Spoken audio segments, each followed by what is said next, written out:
Alors, je vais voir. L'enregistrement, est-ce que...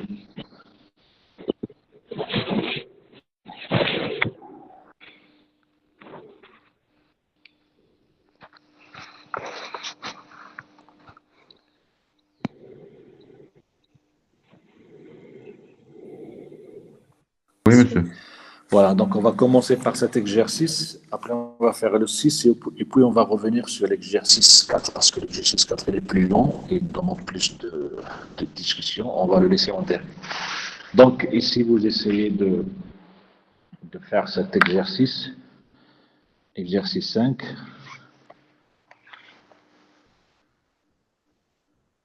Je vous laisse quelques minutes. Alors, ici, vous avez un dipôle entre A et B qui est formé donc par deux branches parallèles. Dans une branche, nous avons une résistance R', dans l'autre, on a une résistance R en série avec une diode. Et on demande de dessiner la caractéristique I en fonction de V ou bien I en fonction de U de ce dipôle équivalent. Donc, vous essayez, alors vous ne pouvez pas me dire, parce que c'est un graphe, mais bon, vous pouvez essayer et pouvez me donner votre réponse en deux mots. Ça peut être une droite de pente, par exemple, à un R, ou bien c'est-à-dire, ce ne sera pas un graphique, vous ne pouvez pas le partager, mais vous pourrez juste me dire en deux, trois mots, c'est quoi la caractéristique I de V de ce dipôle. Alors, je vous laisse quelques minutes.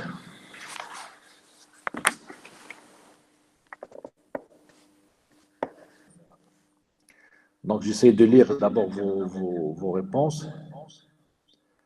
Alors, droite de pente 1 sur R', diode bloquée, droite de pente 1 sur R', diode passante, droite de pente 1 sur R en parallèle avec R'. Alors, ici, alors, I supérieur à 0, la diode est passante. Donc, si I supérieur à 0, la diode est passante. Et donc, I égale 1 sur R équivalente, soit I. Une droite de pente 1 sur R équivalente. Si I supérieur à 0, je suppose, diode est bloquée.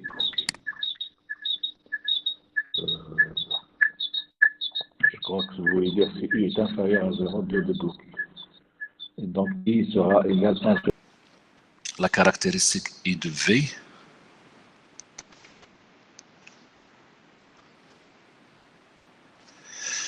Donc, la diode, puisque c'est une diode idéale, donc il va devenir passant dès que la tension à ces bornes VD est supérieure à 0. Et lorsqu'il est inférieur à 0, il est bloqué. Ça veut dire que si le courant essaie de venir par là, il va passer dans les deux branches. Et s'il essaie de venir par là, il va passer par une seule branche, puisque l'autre sera bloqué. Et c'est à 0 donc que les choses se changent. Alors, lorsqu'on est à des tensions négatives, nous avons diode bloquée. Et donc, la pente, c'est 1 sur R'. Alors, je peux supposer que alors, la pente sera de 1 sur R'. Ça va être une pente, on va dire, comme ça. D'accord, pente 1 sur R'. Maintenant, quand c'est supérieur, quand la tension V, ou bien U, est supérieure à 0, la pente sera 1 sur R en parallèle avec R'. Puisque voilà, quand c'est supérieur à 0, la diode est passante, donc j'ai les deux résistances en marche, donc R en parallèle avec R'. Alors la pente ici, est-ce qu'elle va être plus grande ou plus petite que l'autre? Est-ce qu'elle est en dessous, c'est-à-dire ici, ou bien au-dessus?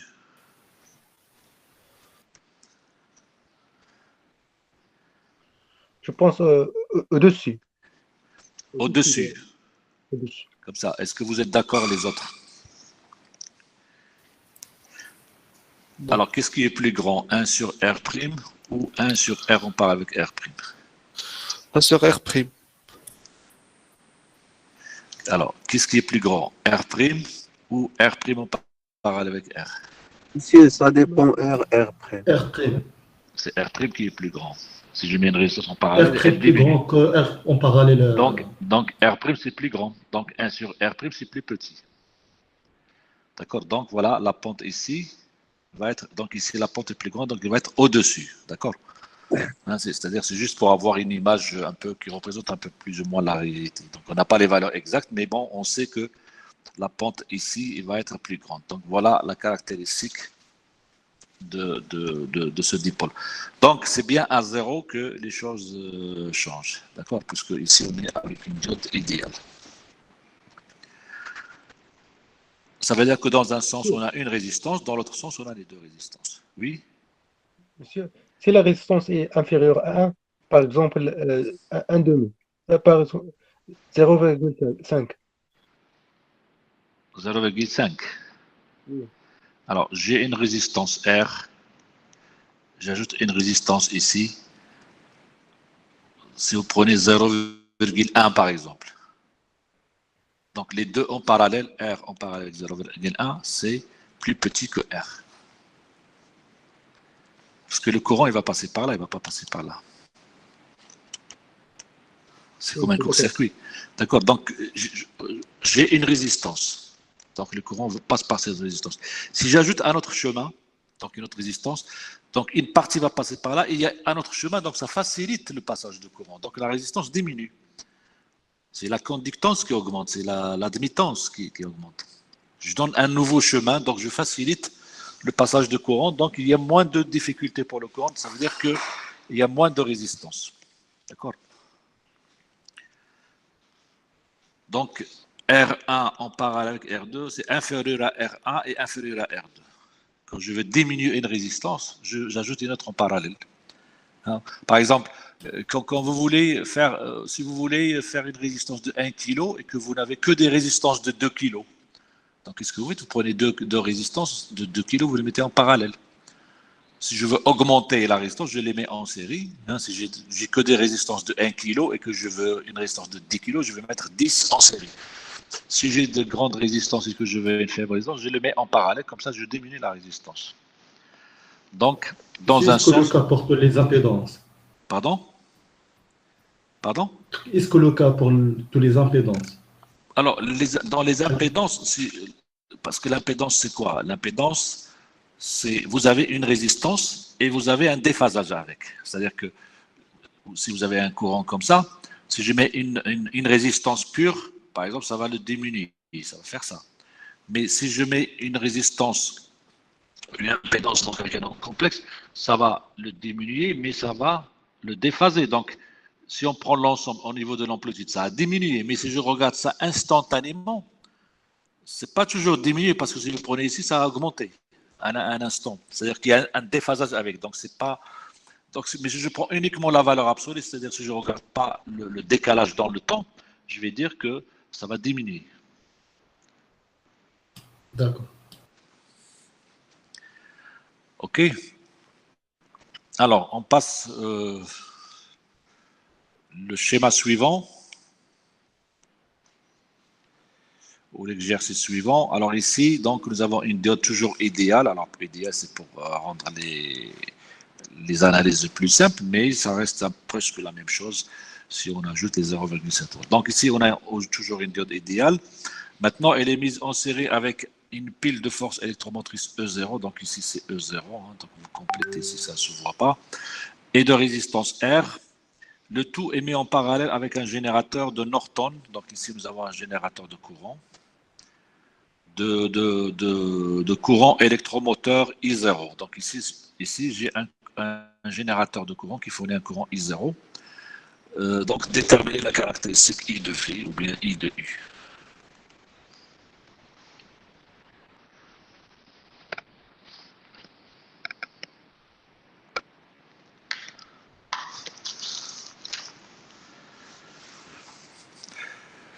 Alors, si vous avez des réponses, essayez de me répondre oralement parce que je ne peux pas regarder les commentaires. Parce que pour regarder les commentaires, je dois utiliser deux appareils, le téléphone et la tablette. Et quand je branche le téléphone, il y a un problème de son par zéro, il doit passer par un point qu'on peut déterminer aussi. Donc, il y a plusieurs données hein, quand on a une droite. Hein. Donc, il y a la pente et il y a l'intersection avec les axes aussi qu'on peut déterminer. Alors, essayez donc tout à l'heure, on était en train de parler le cas diode bloquée. Alors, diode bloquée, quelle est la pente? Ou bien, à quoi est égal I lorsque la diode est bloquée? Monsieur, I égale I0. I est égal à I0. égale constante. est égal à moins I0. Alors, I0 ou moins I0? Moins I0. Voilà, Je donc trouve moins I0. c'est Moins moins I0. c'est moins I0 parce que si, C'est moins I0 aussi. voilà, donc si la diode est bloquée, j'enlève cette branche. Donc, le courant ici, c'est I0, il est imposé par le générateur de courant. Donc, ce même courant va passer par là. Donc, j'ai I0 dans ce sens et I dans l'autre sens, ça veut dire que I égale moins I0. Donc, lorsque la diode est bloquée, on a I égale une constante égale moins I0. Voilà le premier résultat. Alors, la suite. Maintenant, la suite, c'est lorsque la diode est bloquée, lorsqu'elle est, passante. Alors, discuter le cas diode passante. Qu'est-ce qui se passe? À quoi est égal I quand la diode est passante? Est égal U sur R moins E plus R et 0 sur R. Alors, doucement, parce que je n'entends pas très bien. Vous répétez. I égale U sur R. U sur U. U sur R. Oui. U, c'est-à-dire, attends, oui. U sur Moins R. E Moins E. plus R I0 Plus R I0. sur R. Sur R. Qu'est-ce qui est sur R? Plutôt. E plus R et 0. E plus, voilà, E plus R0 sur R. C'est ça? Comme ça? Ouais. Alors, donc c'est une pente. Alors ça, c'est une constante. Donc c'est une pente de 1 sur R. Est-ce qu'on a une pente de 1 sur R? Alors, Oui. les autres, est-ce que vous avez une pente de 1 sur R? Monsieur, je trouve une pente de moins 1 sur R. Une pente de moins 1 sur... Alors, pente de 1 sur R, ça veut dire... Donc, on va se mettre d'accord. Donc là...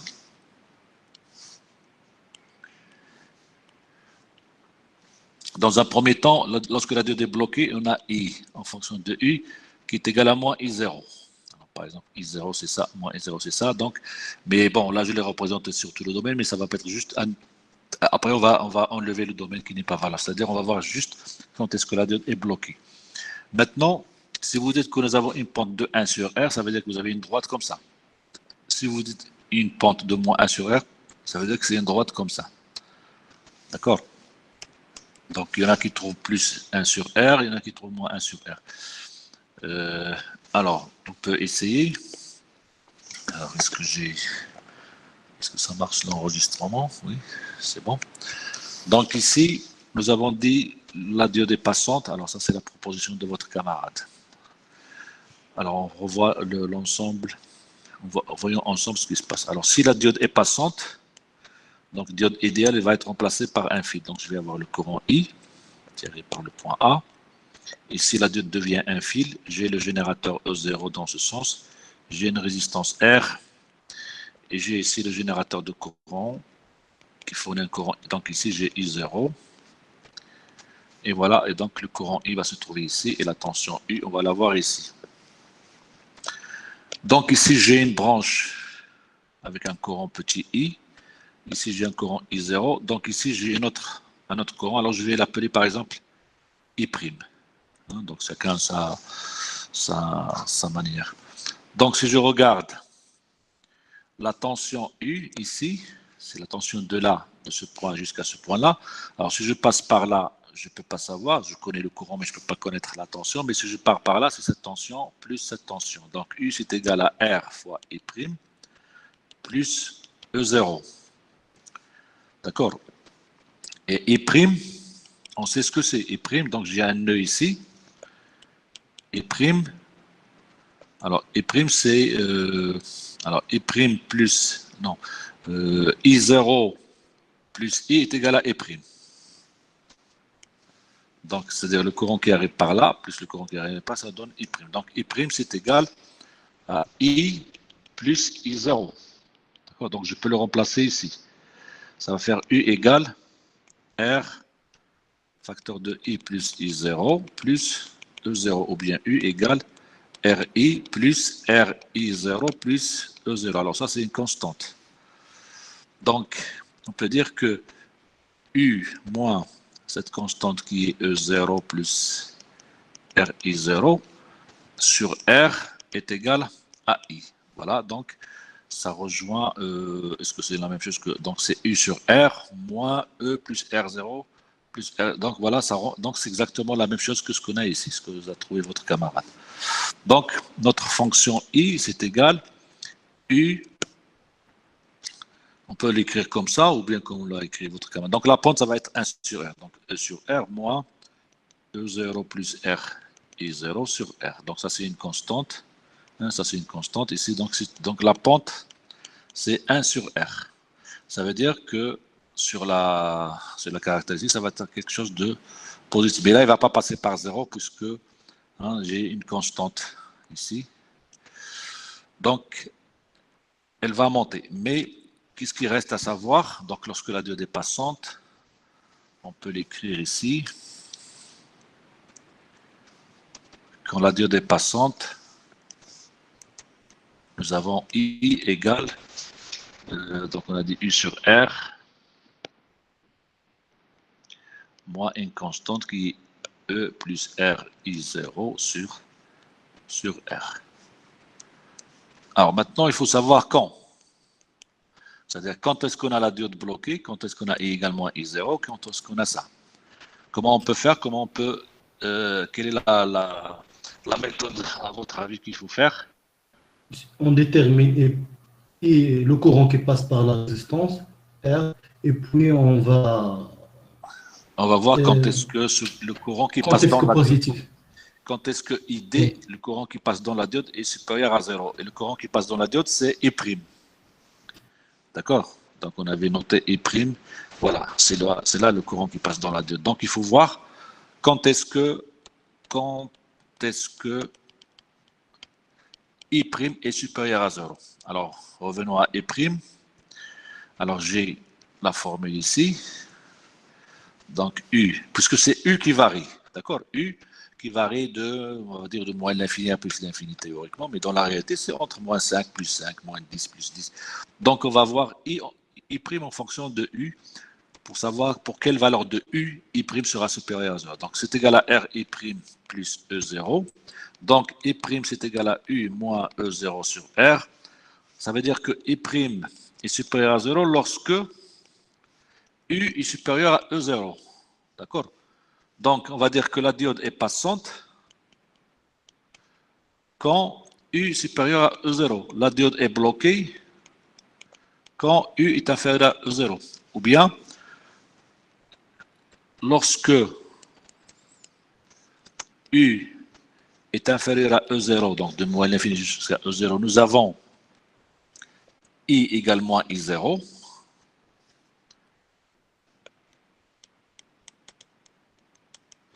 Et lorsque U est supérieur à E0, nous avons I égale, donc égal à ça, c'est-à-dire U sur R moins une constante qui est E0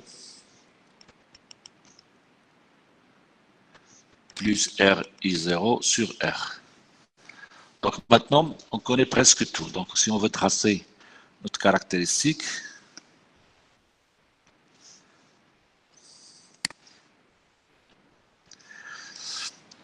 alors nous avons U et nous avons I ici. Donc ça va changer lorsqu'on atteint la valeur de E0. Alors quand I se trouve ici, c'est-à-dire inférieur à E0, I sera égal à moins I0. Je vais mettre moins I0 par exemple ici. Donc, jusqu'à E0, je vais le mettre en bleu, jusqu'à E0, j'ai... Pardon, c'est raté.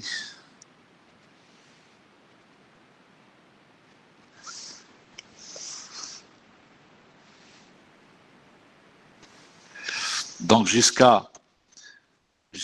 pour des valeurs de U négatives et jusqu'à E0, on a I également I0, donc c'est une constante. Ensuite, ici, on va avoir une pente de 1 sur R. C'est ce qu'on a vu. Lorsque lorsque c'est supérieur à E0, nous avons I est égal à 1 sur R fois U, moins une constante. Alors cette pente, donc c'est une pente de 1 sur R, donc ça va faire quelque chose.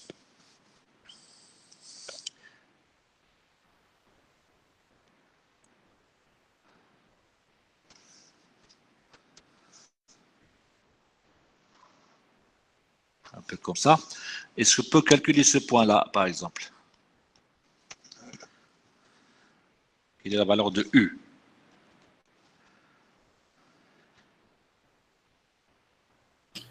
Oui. Oui, on prend I égale à I est égal à 0. Donc, on va calculer on va calculer I. U à partir de cette formule lorsque U égale 0. Donc I égale 0 implique, E0 plus implique- RI0. donc on a U sur R égale moins E0 plus RI0 sur U. R. Oui. Donc alors, non. U égale à E0 Non, ça c'est égal à 0. Donc, Plus, monsieur. donc U égale E0 plus RI0, c'est ça?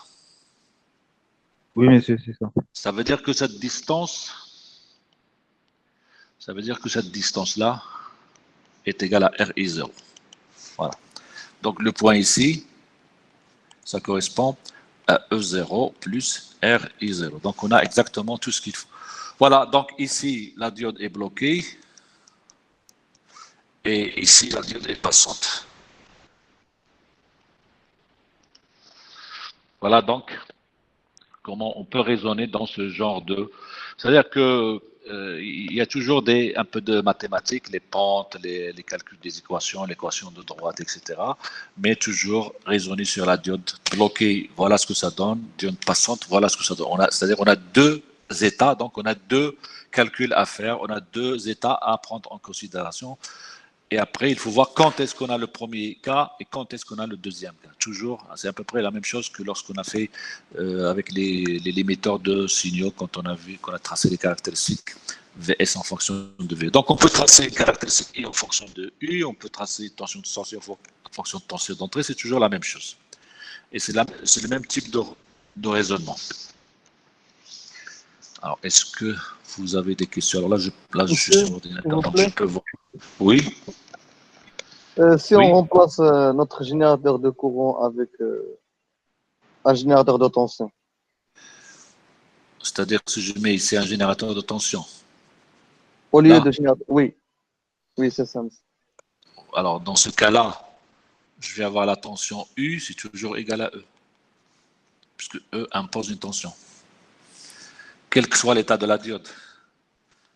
Hein, si je mets une batterie de 12 volts, j'ai la tension ici égale à 12 volts, toujours.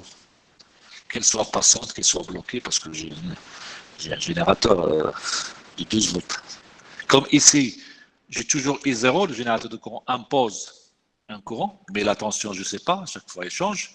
Hein, donc, si je mets un générateur de tension, c'est la tension qui devient constante. Donc la tension U sera toujours égale E. C'est-à-dire je ne peux pas faire varier pour tracer I de V. Je peux pas I de U, je peux pas varier I puisqu'il est constante, il est toujours égal à E. Mais le courant, il peut changer.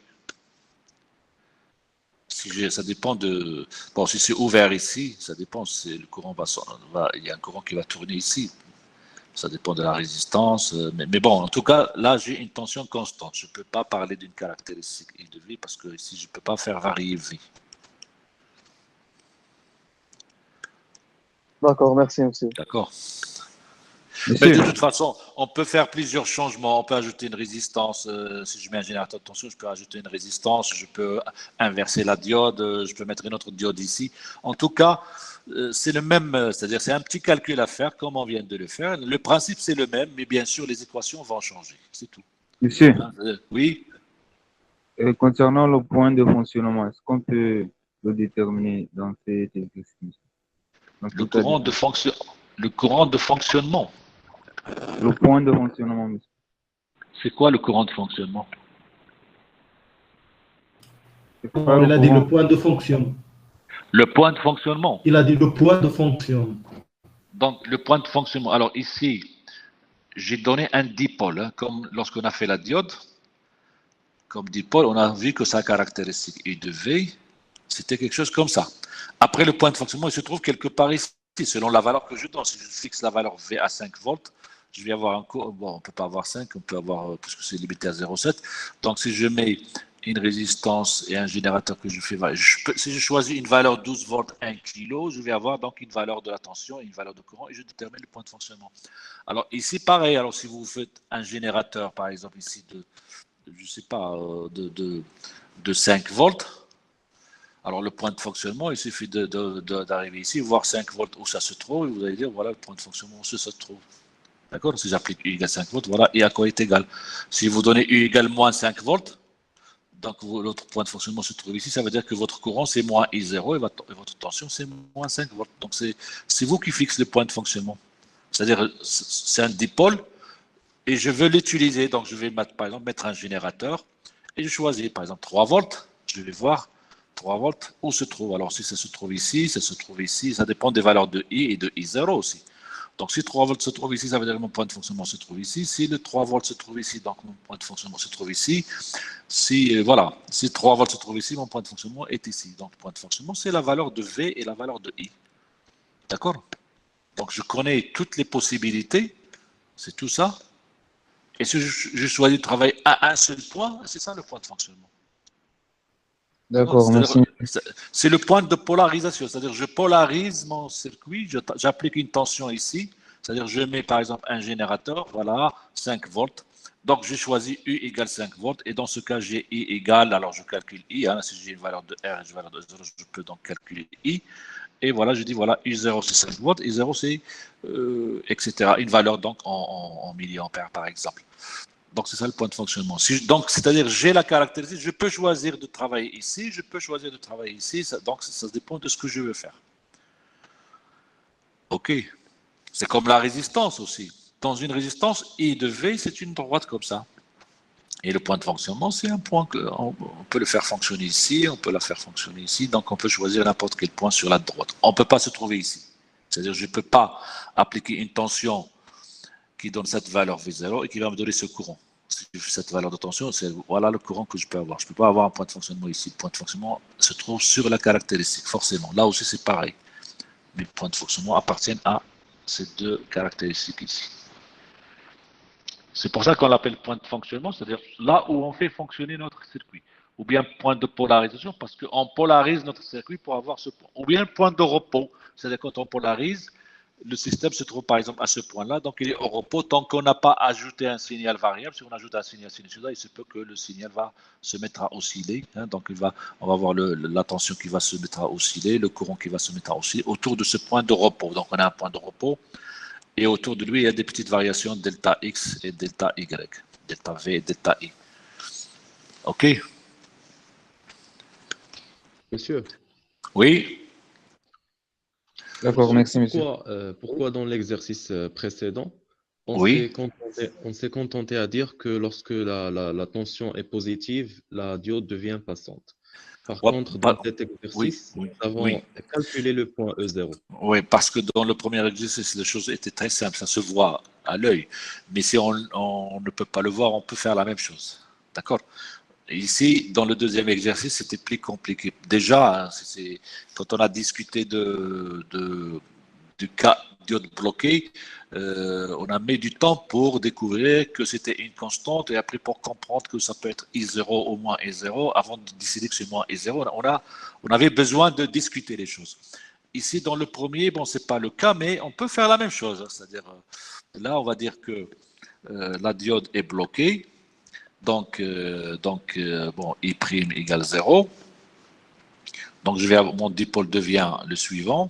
J'ai R', j'ai U et j'ai I qui passe par là. Donc, j'ai U égale R' fois I. Donc, I égale 1 sur R' fois I. Donc, la pente, c'est 1 sur R'. Donc, quand la diode est bloquée, j'ai I égale 1 sur R' fois U. Voilà, premier résultat. Ensuite, je fais la même chose avec la diode passante. Donc, je vais dire, lorsque la diode est passante, que se passe-t-il? Alors j'écris, voilà, je remplace la diode par un fil, donc j'ai R, j'ai un courant ici I', j'ai ici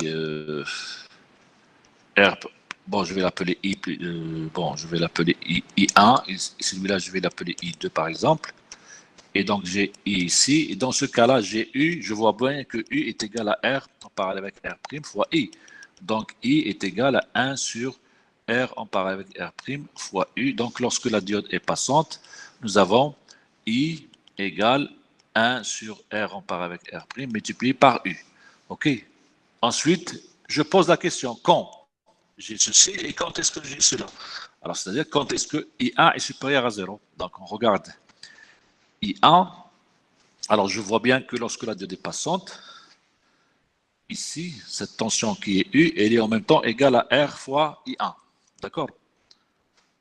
C'est-à-dire, elle est égale à R en parallèle avec R' fois I. Elle est aussi égale à R' fois I2. Elle est aussi égale à R fois I1. Donc I1 égale U sur R. Quand est-ce que I1 est supérieur à 0? Lorsque U est supérieur à 0. Donc, on a ça lorsque diode bloquée lorsque U est inférieur à 0. Et là, et ça lorsque U est supérieur à 0. D'accord? Parce que c'était directement lié à U, pas proportionnel à U. C'était que des résistances. Je n'avais pas de générateur ici. D'accord? Donc, c'était plus simple de voir que. Et puis, pourquoi c'était simple de voir? Parce que j'avais soit, dans les deux cas, j'avais soit une résistance R'. Donc, lorsque U supérieur à 0, j'ai I supérieur à 0 dans ce sens. D'accord? Ou bien, j'ai les deux résistances en parallèle. Donc, dans les deux cas, I a le même sens que U. D'accord? C'est à 0 que ça change. C'est pour ça qu'on n'a pas. Mais on peut le faire, hein. C'est-à-dire on peut faire la même chose.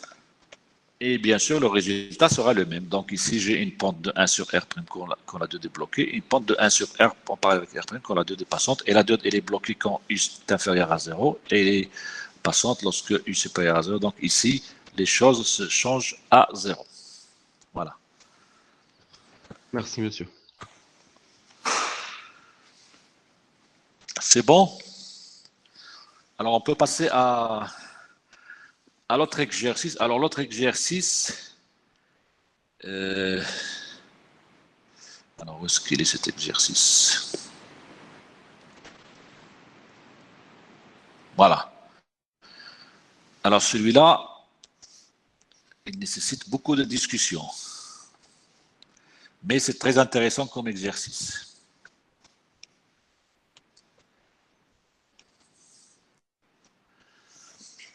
Alors, essayez de bien raisonner, on va le discuter, et après on va essayer de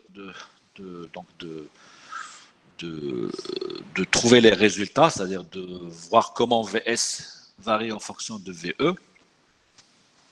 Donc, on a des diodes idéales pour simplifier les choses, mais on peut le faire avec des diodes non idéales aussi. Donc, je vous laisse quelques minutes. Et après, on commencera une discussion ensemble avant de faire la solution. Mais ça, c'est un très bon exercice pour apprendre à bien raisonner avec les diodes. Parce que ici, j'ai deux diodes, donc plus d'une diode. Donc, ça donne plusieurs possibilités, plusieurs cas à discuter. Et puis, j'ai un générateur continu et en même temps, un générateur sinusoïdal. Et puis, ce n'est pas une seule maille. Hein. Je n'ai pas une seule maille. Comme dans les autres cas, on avait une seule maille, c'était simple. Là, on raisonne avec deux mailles. Donc, ça donne beaucoup à discuter.